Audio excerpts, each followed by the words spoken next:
Hello and welcome to this week's Meaningful Minute. This week I'm continuing my series on lessons that I've learned on my spiritual journey. This is part 6. So it's 1982 and I'm living in Ireland. I've been there 5 years working on the staff of Campus Crusade for Christ. And I sensed that God was saying 3 things to me. One was to quit my job with Campus Crusade. The second was to stay in Ireland. And the third was to become a counselor. And these are things I wanted. So the only way I knew to be a counselor in Ireland was to be a psychologist. So there was a 1-year graduate degree in psychology that I applied for and interviewed for, and I was rejected.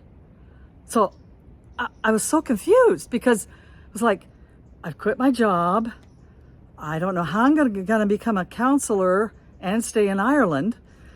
And I spent the summer kind of doing informational interviews and seeking the Lord and just trying to rest in whatever he had for me. And I found a verse in Isaiah chapter 28, verse 28. And it says, bread grain is easily crushed, so the farmer doesn't keep pounding it. The Lord of hosts is a wonderful teacher and gives us wisdom.